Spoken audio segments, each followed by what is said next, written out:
चढ़ जाए कैसी है, मैंने प्योर एससी हूँ, मैं एससी कैटेगरी व्यक्ति हूँ। कह रहे आप कैसी लगते नहीं, हमें लगने से मतलब नहीं होता है। बात यह है कि समाज में मेरे समाज को सम्मान नहीं मिल पा रहा, मेरे अंदर पीड़ा बस इस बात की। हमारे समाज को जो सम्मान मिलना चाहिए था वो सम्मान कतई नहीं मिल पा रहा। और सम्मान कब मिलता है? जब हम उच्च पदों पर आसीन होंगे, जब हम विधायक बनेंगे, जब हम सांसद बनेंगे, जब हम डीएम बनेंगे, जब हम एसपी बनेंगे। लेकिन ये तभी संभव है जब हमारे दिमाग में इस तरह के विचार आएंगे। सबसे बड़ी बात है कि अपने बच्चों पे बहुत कम ध्यान देते हैं। हमने उनको स्कूल भेज दिया, चले गए, लौट के आए, हमने नहीं देखा कि इसने कितना याद किया है, क्या होमवर्क मिला है और कल इसका क्या काम है। सबसे ज्यादा भूमिका निभाती शिक्षा के क्षेत्र में हमारी बहन, हमारी माता है। आज इतना अच्छा लग रहा है कि पहली बार मुझे अपने समाज की महिलाएं दिखाई दी हैं। पूरा की पूरी जिम्मेदारी इन महिलाओं के ऊपर होती है, परिवार की भी और समाज की भी। बिना महिलाओं के शिक्षित हुए, बिना इन उच्च पदों पर पहुंचे हुए हमारे समाज की कई गिनती नहीं होगी। मैं देखता हूँ कानपुर से लेकर के दिल्ली तक हमारे समाज में कोई डिग्री कॉलेज के प्रोफेसर तो नहीं लग रहे, मेरी नॉलेज में नहीं है, क्योंकि हम सोच ही नहीं पा रहे हैं, हम अपनी बेटियों को वहां तक पहुंचा ही नहीं पा रहे हैं। हमारी जो बहन बेटियां थोड़ी पड़ जाती हैं, शादी के बाद जा करके उनके ससुराल में जा करके वो चीजें खत्म हो जाती हैं, उनके सपने मर जाते हैं जा करके। और मैं एक ही बात कहता हूँ, सपनों को कोई मरने मत। बाबा साहब डॉक्टर अम्बेडकर जी ने आरक्षण जो तुमको दिया है, उस आरक्षण की बदौलत आज हम सब लोग गवर्नमेंट जॉब में। अगर वो आरक्षण ना होता तो आज गवर्नमेंट जॉब में हम नहीं होते। हमारे समाज में हमारे इंजीनियर साहब जो बैठे हुए हैं, शानदार सूट पहने हुए, बहुत अच्छे लग रहे हैं, बहुत स्मार्ट लग रहे हैं। सभी इसी तरह के लोग आ जाते, सभी फॉर्चूनर से खड़े होते, आसपास के जो दूसरी जाति के लोग होते वो देखते कि यार इन लोगों में बदलाव आया है, इन लोगों में कुछ ना कुछ तो बदलाव आया है, जिसकी वजह से ये लोग इसमें शानदार दिखाई दे रहे हैं। बहुत कुछ है बोलने के लिए, लेकिन काफी चीजें हैं जो मैं मंच के माध्यम से नहीं बोल पाता हूँ, क्योंकि कहीं ना कहीं मेरी बातें थोड़ी बहुत लोगों चुप जाती हैं। जैसे कि हमारे प्रधान जी ने कहा कि खूब करो, भागवत करो, लेकिन अगर आपके गांव का एक बच्चा आईएएस की कोचिंग कर रहा है, 50,000 रुपए का भागवत खर्ची है तो 10,000 उसको भी दे दे। अगर वो आईएएस बन के आ जाएगा, अगर वो आईपीएस बन के आ जाएगा तो आपकी पूरी बिरादरी का नाम रोशन होगा। जैसे कि आप बार बार नाम याद करते हैं श्याम सिंह हरिया जी का, श्याम सिंह हरिया जी विधायक होने पूरी बिरादरी याद करती है। कौन? श्याम सिंह हरिया। कौन? श्याम सिंह हरिया। एक विधायक होने से हम पूरे गर्व करते हैं। अगर हम सब लोग तय कर लें कि हमें समाज से 10 डीएम बनाने हैं, बहुत बड़ी बात नहीं है, बन सकते हैं। हमें समाज से 15 आईपीएस बनाने हैं, बन जाएंगे, बहुत बड़ी बात नहीं है। केवल उनके अंदर आपको विचार डालना है कि आईपीएस क्या होता है, आईएएस क्या होता है, उसकी वैल्यू कैसी होती है। अपने बच्चों के साथ हम सब लोगों को दोस्तों की तरह व्यवहार करना चाहिए। आपका बेटा है, उसके कंधे पे हाथ रखकर आप जिस दिन खड़े हो जाएंगे उसे लगेगा हाँ एक इमोशनल अटैचमेंट होता है उसको। अपने बच्चों के साथ एक इमोशनल अटैचमेंट रखिए और उन्हें बड़े बड़े सपने दिखाइए। जब बड़े सपने होंगे तो निश्चित रूप से बड़ा बन जाएगा। मेरे बारे में सब लोग जानते होंगे, मैं गांव करौली का हूँ, कानपुर जिले का रहने वाला हूँ। अभी अपना व्यक्तिगत से दूंगा कि हमारे चेतक जी ने कहा कि दहेज रही शादी, मैं गवर्नमेंट जॉब में था, मैंने भी दहेज रही शादी करी है। ये बैठे हैं, सतीश बेटा इसकी बहन है, 1 रुपये नहीं मांगा था, गवर्नमेंट जॉब में आने के बाद शादी में जॉब पैसा दहेज नहीं मांगा। मेरा भतीजा है, एमकॉम में, शादी करने गए, 11 रुपये दिए थे दर्जे पे, हमने दहेज ले लिया। जैसी बातें नहीं कर रहे हैं। बात यह है समाज में तो उन्नति कैसे हो, तरक्की कैसे हो, हमारे बड़े बड़े घर कैसे हो, हमारे घर से फॉर्चूनर कैसे खड़ी हो। पता चले डॉक्टर रावण सपा की तैयारी कर रहे हैं, अरे हम जाने तो सपा की है, वो तो लाल टोपी लगाए। अगर मान लीजिए कल कोई विधायक बनती है तो आपकी रिश्तेदार है, आपके समाज की है, कहीं न कहीं आप जरूरत पड़ने पे फोन भी करोगे कि विधायक जी हम फंस गए, पुलिस को फोन कर दो। हम यहाँ बैठ करके श्याम सिंह हरिया जी को फोन करते हैं। बस एक ही मंत्र है मेरा कि आप लोग बड़े सपने देखिए, बड़ा सोचिए, बड़ा बनेंगे। और जब तक बड़ा सोचेंगे नहीं तब तक आप कभी भी बड़ा बनेंगे नहीं। एक छोटी सी कविता है हरबंस राय बच्चन जी की।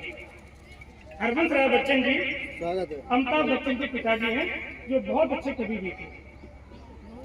समाज के युवाओं को एक जो हमारे अंदर निराशा आ जाती है कि पढ़ लिख के जॉब नहीं मिलती है, उस निराशा को दूर करने के लिए मेरे पास एक छोटी सी कविता है। लहरों से डरकर नौका पार नहीं होती, लहरों से डरकर नौका पार नहीं होती, कोशिश करने वालों की कभी हार नहीं होती। नन्ही चींटी जब दाना लेकर चलती है, नन्ही चींटी जब दाना लेकर चलती है, चढ़ती दीवारों पर 100 बार फिसलती है, चढ़ती दीवारों पर 100 बार फिसलती है। मन का विश्वास, मन का विश्वास रगों में भरता है, मन का विश्वास रगों में भरता है। चढ़कर गिरता, गिरकर चढ़ता ना करता, चढ़कर गिरता, गिरकर चढ़ता ना करता है। आखिर उसकी मेहनत बेकार नहीं होती, आखिर उसकी मेहनत बेकार नहीं होती, कोशिश करने वालों की कभी हार नहीं होती। डुबकियां सिंधु में, डुबकियां सिंधु में गोताखोर लगाता है, डुबकियां सिंधु में गोताखोर लगाता है। जा जा कर खाली हाथ लौट कर आता है, जा जा कर खाली हाथ लौट कर आता है। मिलते नहीं सहजी मोती, मिलते नहीं सहजी मोती गहरे पानी में। बढ़ता दुगना उत्साह इन्हीं हैरानी में। मुट्ठी उसकी खाली हर बार नहीं होती, मुट्ठी उसकी खाली हर बार नहीं होती, और कोशिश करने वालों की कभी हार नहीं होती। असफल एक चुनौती है, असफलता एक चुनौती है, स्वीकार करो। क्या कमी रह गई है, क्या कमी रह गई है, देखो और सुधार करो। जब तक ना सफल हो, जब तक ना सफल हो, नींद चैन को त्यागो तुम, जब तक सफल ना हो, नींद चैन को त्यागो तुम। संघर्ष का मैदान छोड़ मत भागो तुम, संघर्ष का मैदान छोड़ मत भागो तुम। कुछ किए बिना ही जय जयकार नहीं होती, कुछ किए बिना ही जय जयकार नहीं होती, और कोशिश करने वालों की कभी हार नहीं होती। सबसे बड़ा उदाहरण मैं खुद हूं, सबसे बड़ा उदाहरण मैं अपनी लाइफ का खुद हूं। मैं, मेरे पिताजी बेहद गरीब, गांव छोड़ के फिरोजाबाद जगह झोपड़ी में हमने जीवन स्टार्ट किया। चूड़ी बेचते थे सड़क पे। एक दिन हम गए, हमें बहुत बुरा लगा, मैं ये काम तो मैं कभी नहीं करूंगा, मैं चूड़ी बेच सड़क पे नहीं बेचूंगा, मैं पढ़ूंगा। और जैसे कि हमारे गंगा रानी ने उदाहरण दिया था, वातावरण, अगर पानी की बूंद कभी भी गिरती है तो जल जाती है, कमल के पत्ते भी गिरती है तो वो ठहर जाती है, और अगर वो पानी की बूंद सीप में गिरती है तो मोती बन जाती है। सब कुछ मेरे साथ ऐसे हुआ। जिस मोहल्ले में रहता था फिरोजाबाद में, हमारे समाज का माहौल आप लोग जानती ही कैसा है, लेकिन जो मेरी संगत थी वो बनिया जात के लड़कों के साथ होती।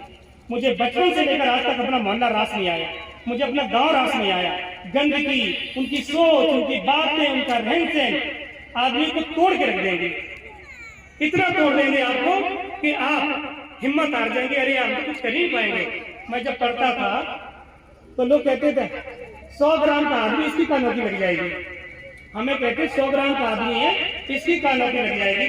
और कहने वालों के बच्चे 2-2 कुंटल के हैं, जो हमसे कहते हैं तुमके बच्चे 2-2 कुंटल के हैं, बैठ करके समोसा बेच रहे हैं, बैठ करके वो समोसा बेच रहे हैं, समझ लीजिए। तो कभी ऐसी बातें नहीं करनी चाहिए। हालांकि ये बातें मेरे लिए बड़ी पॉजिटिव हो गई थी। जब भी कोई मेरे बारे में नेगेटिव बोलता है वो चीजें मेरे लिए पॉजिटिव हो जाती है, और मैं दूनी ताकत से, दूनी ऊर्जा के साथ उस काम करने के लिए तैयार हो जाता हूँ। बहुत मुश्किल से मेरी शादी हो रही थी, सरकारी जॉब लग गई थी, शादी नहीं हो रही थी, बहुत मुश्किल से हो रही थी। बिरादरी शादी नहीं होने दे रही थी फिरोजाबाद की, रियल बोल रहा हूँ। क्योंकि मुझे लड़की एमए पढ़ी चाहिए थी, और जैसे एमए मिल गई हमने शादी कर ली थी। इसलिए